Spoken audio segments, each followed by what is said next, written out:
October 12, 1955, 11:47 p.m. Lenox Lounge, Harlem, New York. The smoke in the Lenox Lounge hung thick and blue, a permanent ghost clinging to the velvet ropes and the dark wood of the bar. It smelled of ambition, cheap perfume, and the sweet burn of good whiskey. From his corner booth, Ellsworth, Bumpy Johnson presided over this kingdom of sound and shadow.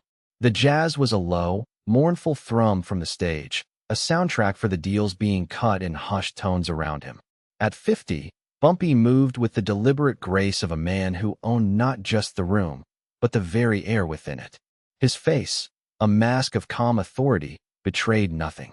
He was a general in his command tent, the map of Harlem spread out in his mind, every street corner a potential battlefront, every whisper a piece of intelligence. His empire, numbers, protection, narcotics, was a finely tuned machine, and he was its undisputed engineer. Power, for Bumpy, was control.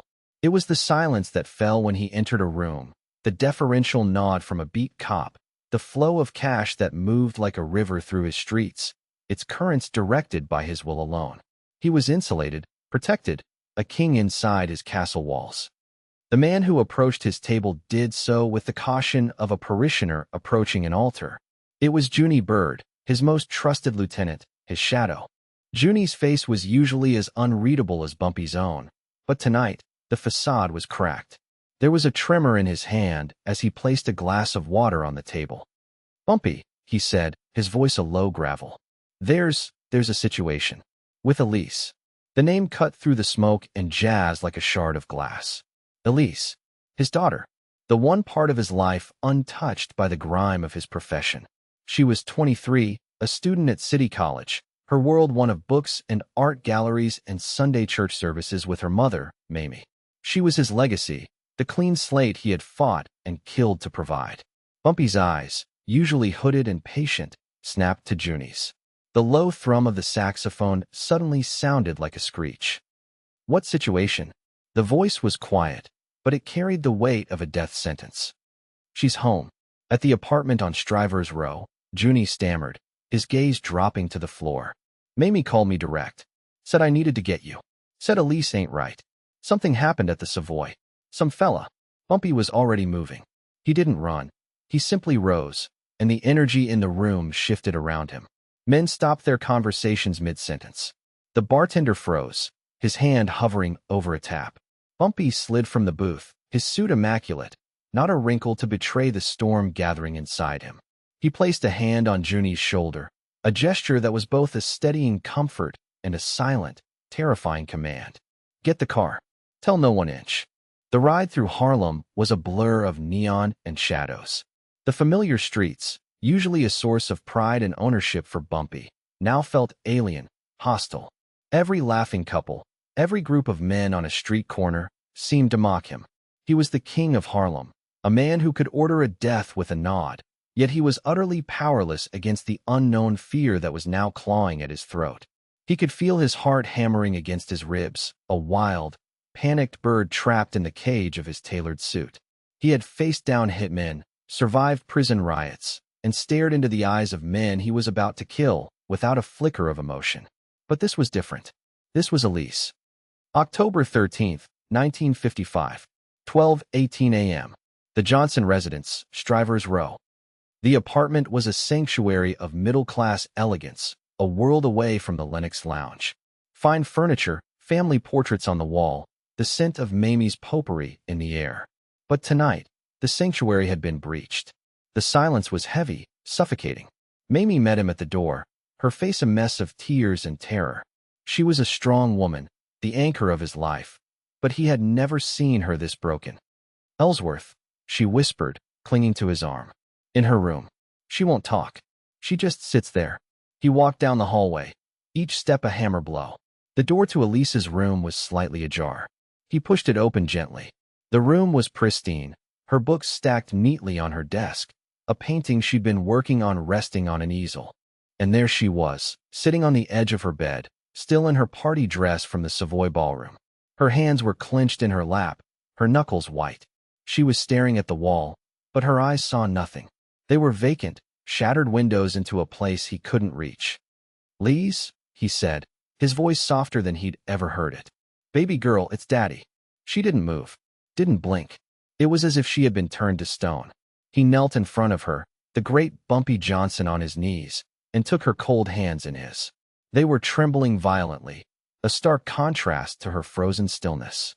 He could see a faint bruise forming on her wrist, a dark flower blooming on her perfect skin.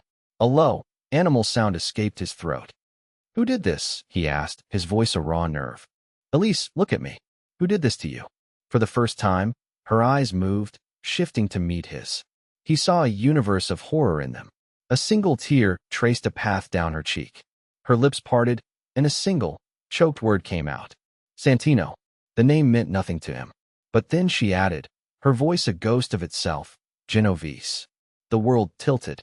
Vito Genovese. The name was a thunderclap in the underworld. The ambitious, ruthless underboss of the Luciano family, poised to take it all. A man you didn't cross. A man whose power rivaled, and in some ways surpassed, his own. And one of his soldiers had touched Elise. It wasn't just an assault. It was a message. A declaration of war fought on the battlefield of his daughter's soul. Bumpy stood up, his body rigid. The desperation that had clawed at him in the car now hardened into something else. Something cold, pure, and absolute. It was a rage so profound it felt like serenity. He turned and walked out of the room, leaving his weeping wife and shattered daughter behind. He found Junie in the living room, waiting, his face grim. "Get me a name," Bumpy said, his voice devoid of all emotion. "Santino, a button man for Genovese. Find out everything. Where he eats, where he sleeps, where he breathes. I want to know the color of the socks he's wearing.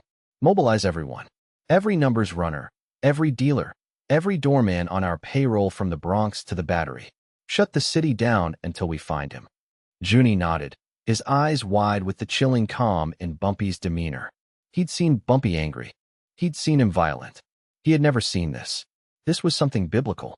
Bumpy walked over to the window and looked down at the quiet, tree-lined street of his home.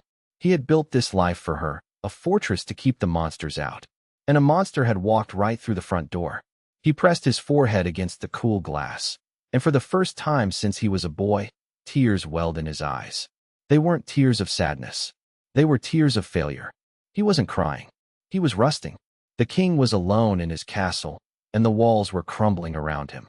Witness testimony of Junie Bird. Recorded February 4th, 1968. Attica Correctional Facility. People talk about Bumpy. They see the suits, the Cadillac, the power he had. They think he was made of iron. But that night I saw the man, not the myth. When he came out of that girl's room, something in him had broke. I mean, flat out shattered. He walked into the living room, and for a second, I thought he was going to collapse. He just stood there, his back to me, looking out the window. His shoulders were shaken. Not a lot, just a little tremor, you know? Like an earthquake happening deep inside him. I never heard him cry, not a sound. But I saw it. It was the only time. He was the King of Harlem, yeah, but in that moment, he was just a father. A father whose little girl got hurt. And the look in his eyes when he turned back to me, it wasn't anger. It was judgment. Like he was God, and he'd just decided to flood the whole damn world. October 13th, 1955. 2:30 a.m. Wells Restaurant, Harlem. The back room of Wells Restaurant, usually reserved for Bumpy's high-level strategy sessions, became a war room. The air was thick with cigarette smoke and the low murmur of nervous men. Bumpy stood before a map of the 5 boroughs tacked to the wall, a general planning his campaign. His top enforcers and earners were assembled, men with names like Hollywood Harold, Finley the Captain Jones, and Little Joe Bostic. They saw the look on his face and knew this was different from any turf war or collection dispute. This was sacred. "His name is Frankie Santino," Junie announced, reading from a notepad. "A soldier. Been with the Genovese crew for about 5 years. Mostly muscle for their shylocking operations in the village. Lives in a walk-up in Little Italy. Likes the ponies. Likes to drink at the San Gennaro Social Club on Mulberry Street. And he likes to brag." "What did he say?" Bumpy's voice was a low growl. Junie's jaw tightened. "Word from our man in the village is, Santino was talking big tonight. Said he was at the Savoy, saw a high yellow beauty, and decided to teach the King of Harlem a lesson. Said Bumpy's girl needed to learn her place. He cornered her in a hallway, pushed her around. Tried to. Junie couldn't finish. He didn't have to. The room went dead silent. The only sound was the faint clink of ice in Bumpy's water glass. He took a slow, deliberate sip. "Find him," Bumpy said, his voice flat. "I don't want him dead. Not yet. I want him brought to me. I want him breathing. I want him to look me in the eye." The order was absolute. The manhunt began. October 13th, 1955, 4 a.m. to 10 a.m. Various locations, New York City. The city, as it woke, was unaware of the silent, invisible army moving through its veins. Doormen in Midtown suddenly remembered seeing a man matching Santino's description. Bartenders in the village found their memories jogged by a crisp $50 bill. Numbers runners, collecting their morning slips, kept their eyes and ears open, their network a vast web of urban intelligence. Every whisper, every rumor, was funneled back to the war room at Wells. At 7:15 a.m., a false alarm. A numbers runner called in a tip. Santino was spotted at a breakfast joint on Arthur Avenue in the Bronx. Bumpy dispatched a team, led by Hollywood Herald. The desperation was a metallic taste in Bumpy's mouth. He paced the back room like a caged panther, the calm exterior beginning to fray. He imagined Santino laughing, slipping through his fingers. He imagined Elise, sitting in that room, silent and broken. The report came back an hour later. It was the wrong man. A cousin with a similar build. Bumpy slammed his fist on the table, rattling the glasses. The mask was slipping. The rage was too big to contain. He drove back to the apartment. Mamie was asleep on the sofa, exhausted from a night of weeping. He crept to Elise's room. The door was closed. He listened, hearing nothing but the frantic beating of his own heart. He needed to see her, to reassure himself she was still there, but he couldn't bring himself to open the door, to face the vacant horror in her eyes again. He was a coward. He, Bumpy Johnson, was a coward in his own home. He turned and left, the failure burning in his gut like acid. October 13th, 1955, 11:22 a.m. A newsstand on 125th Street. Junie found Bumpy staring at the morning edition of the Daily News. His knuckles were white as he gripped the paper. On page 3, a small article, buried beneath stories of city politics and Hollywood gossip. Savoy scuffle, mobster implicated. It was vague, citing anonymous sources about a minor altercation involving a Harlem princess and a downtown wise guy. No names were used, but Bumpy knew. The story was a leak, a deliberate jab from the Genovese camp. They were testing him, mocking him, turning his private agony into public gossip. It was a strategic move to frame the incident as a triviality, a simple bar fight, to strip it of its profane violation. "They're playing games, Bumpy," Junie said softly. Bumpy folded the newspaper with surgical precision. "The game is over." He looked at Junie, his eyes like chips of obsidian. "He's not in Little Italy. He's not in the Bronx. They're hiding him. A man like Santino, a loudmouth foot soldier, he's disposable. But they're protecting him. That means this came from higher up. This was sanctioned. The realization was a punch to the gut. This wasn't a random act by a drunken thug. This was a message from Vito Genovese himself.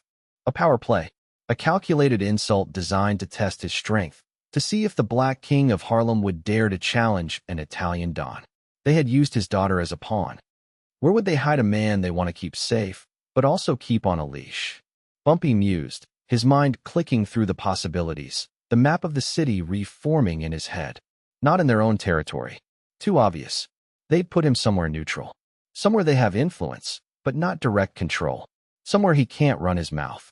He stared past Junie, his gaze fixed on the distant silhouette of the George Washington Bridge. New Jersey. "Get Finley on the phone," Bumpy said, a new, chilling certainty in his voice. "Tell him to talk to his contacts at the docks in Hoboken. Tell him we're looking for a rat hiding in a cage."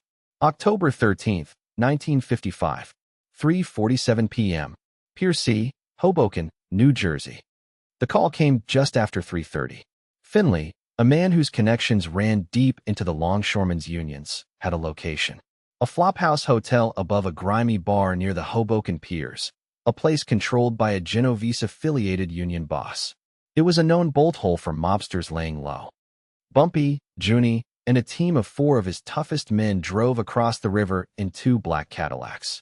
The autumn air coming off the Hudson was cold and damp, smelling of salt and decay. The flophouse was a dilapidated brick building, its windows clouded with filth. The plan was simple. Junie and 2 men would take the back. Bumpy and the other 2 would go through the front. No guns were to be shown unless necessary. Bumpy wanted Santino alive. They entered the bar on the ground floor. It was a dark, foul-smelling place, occupied by a few grizzled dockworkers nursing afternoon beers. They looked up as Bumpy's crew entered, their eyes lingering on the expensive suits and the unmistakable aura of men who did not belong.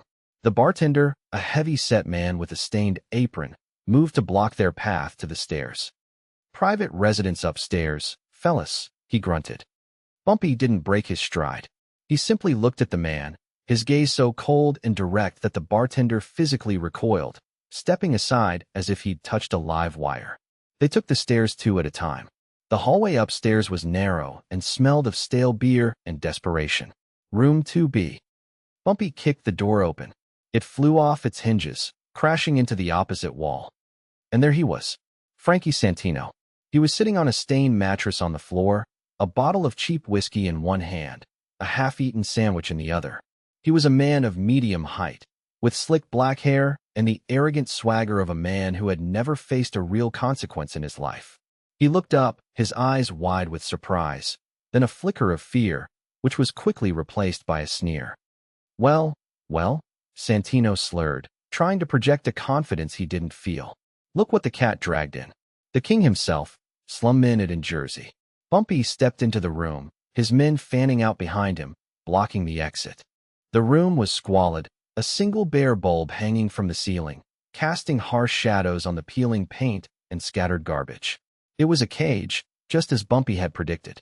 This was the near-death discovery, not of a body, but of a truth. This worthless, pathetic man, in this filthy room, had been deemed important enough by one of the most powerful men in the country to use as a weapon against his family. The squalor of the room was nothing compared to the squalor of the act itself. Bumpy's eyes scanned Santino, taking in the cheap suit, the drunken flush on his face. He felt a profound, almost philosophical revulsion. This was the agent of his family's pain. This fool. "You have a big mouth, Santino," Bumpy said, his voice a low whisper that filled the small room. Santino tried to stand, puffing out his chest. "I don't know what you're talking about. I was just having some fun. Your girl, she was..." He never finished the sentence. Bumpy moved faster than a man his age had any right to. He crossed the room in 2 strides, his hand shooting out, grabbing Santino by the throat. He lifted him effortlessly, slamming him against the wall. Santino's feet dangled inches off the floor, his hands clawing uselessly at Bumpy's wrist. The whiskey bottle shattered on the floorboards. "You put your hands on my daughter," Bumpy hissed, his face inches from Santino's, his voice shaking with a rage that was almost preternatural. "You used her. You thought she was a message you could send me." Santino's face was turning purple, his eyes bulging. He was gurgling, trying to speak, trying to breathe. "Here's my message back," Bumpy said, squeezing harder. He held him there for a long moment, watching the life begin to fade from his eyes. He could end it right here, crush the man's windpipe, and walk away. But that was too easy. That was a death. He wanted a reckoning. He let go. Santino crumpled to the floor, gasping and choking, clawing at his throat. "Get him on his feet," Bumpy ordered his men. "Take him to the warehouse. Vito Genovese wants to play games. We're about to change the rules." The extraction was complete, not just of a man from a room, but of a cancer from the city. Now came the treatment. As they dragged the whimpering Santino out of the flophouse, Bumpy felt no satisfaction. Only a cold, hollow emptiness. This part was for him. The next part had to be for Elise. He had to find a way to extract the poison from her soul. October 14th, 1955. 1 a.m. A disused warehouse, Red Hook, Brooklyn. The warehouse smelled of rust, brine, and old secrets. A single, powerful work light hung from the rafters, illuminating a small circle on the dusty concrete floor. In the center of the circle, Frankie Santino was tied to a simple wooden chair. He was bruised, his bravado long since evaporated, replaced by the primal, animal fear of a man who knows he is about to die. Bumpy sat on a crate just outside the ring of light, a silhouette in the darkness. He had spent hours with Santino. The interrogation had not been about information. Bumpy already knew everything. It had been a lesson, a slow, methodical dismantling of a man's ego. Bumpy hadn't laid a hand on him. He had simply talked, his voice calm and even, detailing every consequence, every layer of pain that would be visited upon Santino, and, should he not cooperate, his family. It was a masterclass in psychological warfare. Now, they were waiting. Junie had delivered the message an hour ago, using a trusted intermediary. A meeting. Bumpy Johnson and Vito Genovese. Here. Tonight. An unthinkable breach of protocol. A black man summoning an Italian don. It was an act of such audacious arrogance that Genovese would have to respond, if only to kill Bumpy for the insult. Headlights cut through the grimy windows of the warehouse. A black sedan rolled to a stop outside. Two men got out, then a third, Vito Genovese. He was shorter than Bumpy expected, but he carried himself with an immense, coiled power. He was flanked by his two top triggermen, but he held up a hand, and they remained by the car. He walked into the warehouse alone. He stopped at the edge of the light, his eyes adjusting to the gloom. He saw Santino tied to the chair, then his gaze found Bumpy in the shadows.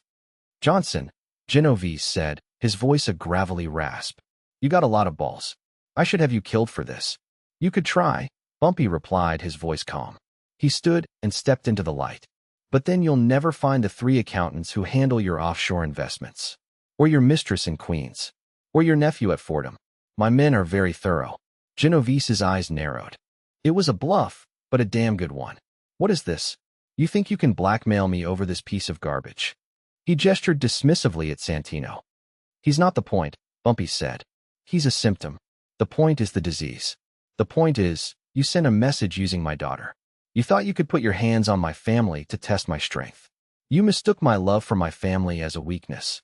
It is not. It is the only strength I have." He walked over to Santino, who was whimpering, tears streaming down his face. "This man broke a rule. Not my rule. Not your rule. The rule. You don't touch family.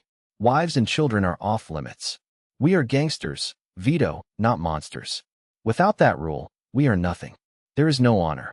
There is no business. There is only chaos." Genovese was silent for a long moment, studying Bumpy. He was a shrewd man, a survivor of countless mob wars. He understood power, and he understood logic. He was a fool, Genovese finally conceded. He got drunk. He ran his mouth. He was not acting on my orders. "I don't believe you," Bumpy said flatly. "But it doesn't matter. He wears your shield. He is your responsibility. And there must be a price. Not for me. For the principle. For my daughter's peace of mind. For the honor of my house." "What do you want?" Genovese asked. "I want him," Bumpy said, his eyes locking with Vito's. "You walk away. You forget this night ever happened.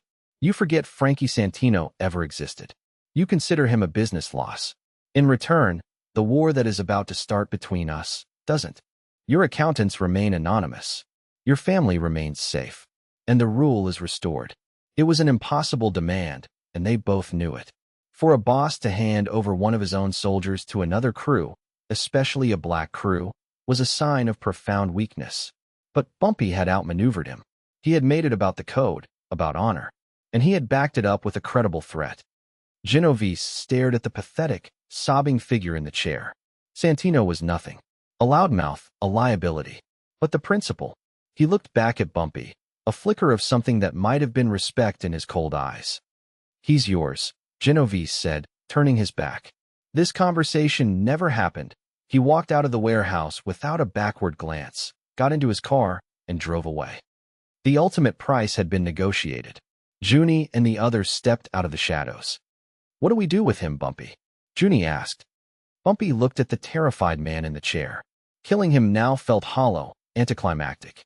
The victory was in Genovese's retreat. But justice was not yet served. "The ultimate price isn't a quick death," Bumpy said, more to himself than to anyone else. "It's a long life of knowing what you lost." He turned to his men. "Take him down to the docks. Put him on the first freighter heading south. South America, Africa, I don't care.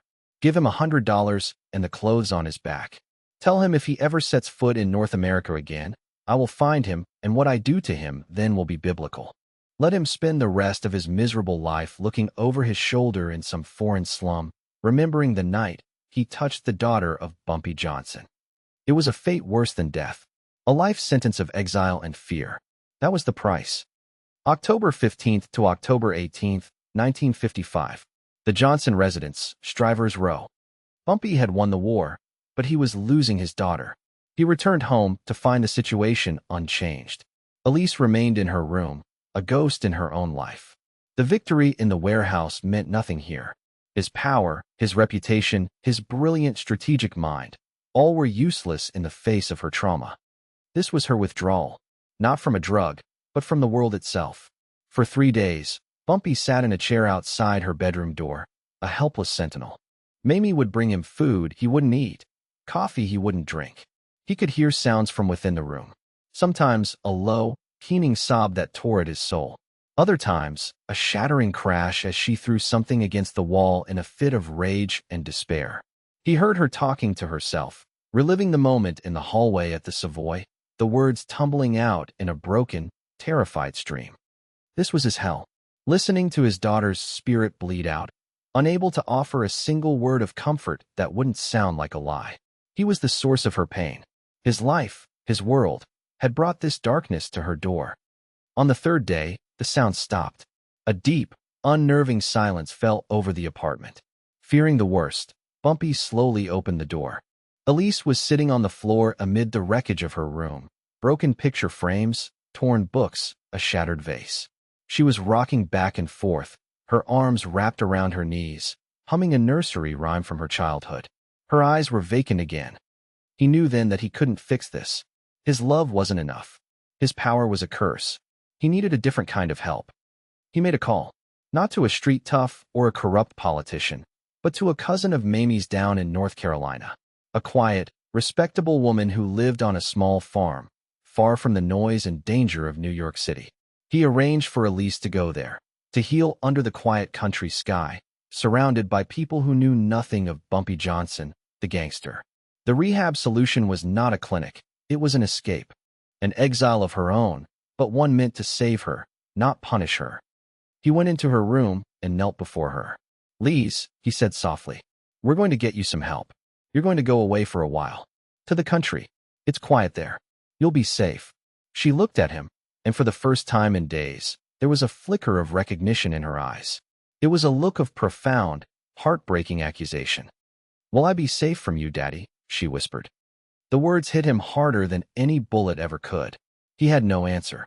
He could only nod, his throat tight with unshed tears.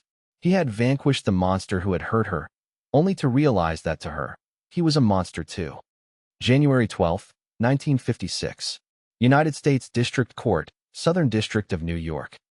Vito Genovese was a patient man. He had given Bumpy his soldier, but he had not forgotten the insult. He couldn't move against Bumpy on the street. That would break the truce and confirm his weakness. But the government was a weapon he could wield with impunity. An anonymous tip was made to the new, ambitious head of the Federal Bureau of Narcotics. A tip about a certain Harlem kingpin and his extensive heroin distribution network. It was an elegant, bloodless revenge. The feds descended on Bumpy's operation with a righteous fury. They had testimony. They had evidence. They had everything they needed. The source, they said, was an informant deep inside the Italian mob. Bumpy knew exactly who it was. He was charged with conspiracy to distribute narcotics. The trial was a formality. His own people stayed loyal, but the Fed's case was ironclad. On a cold January morning, Bumpy Johnson stood before a judge and was sentenced to 15 years in federal prison. The sentence was to be served at the newly infamous Alcatraz, a place reserved for the worst of the worst.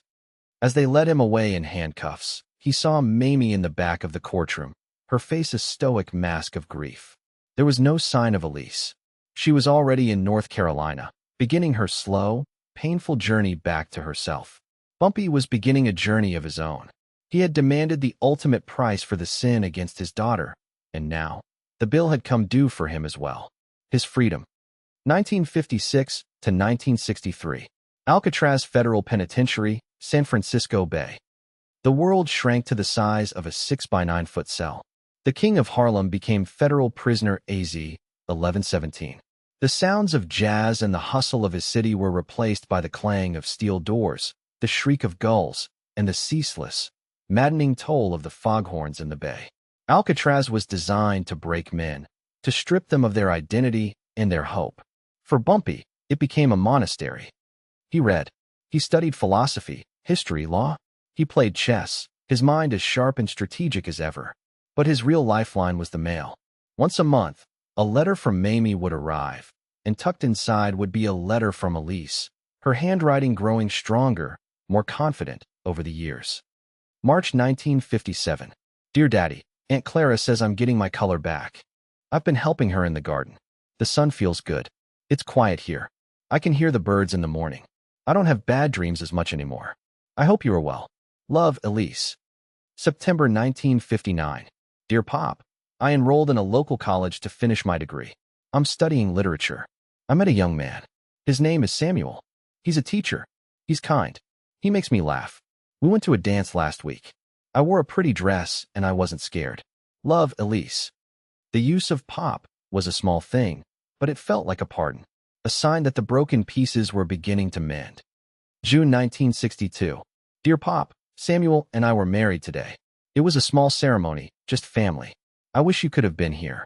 I thought of you when the preacher talked about a father's love and protection. Samuel is a good man. He knows about my past, and he understands. We are moving to Atlanta. He has a new job at a university there. I am going to start painting again. All my love, your daughter, Elise. With every letter, Bumpy watched his daughter rebuild her life from the ashes of the one he had inadvertently helped to burn. He would read them in his cell, the coarse paper as sacred text.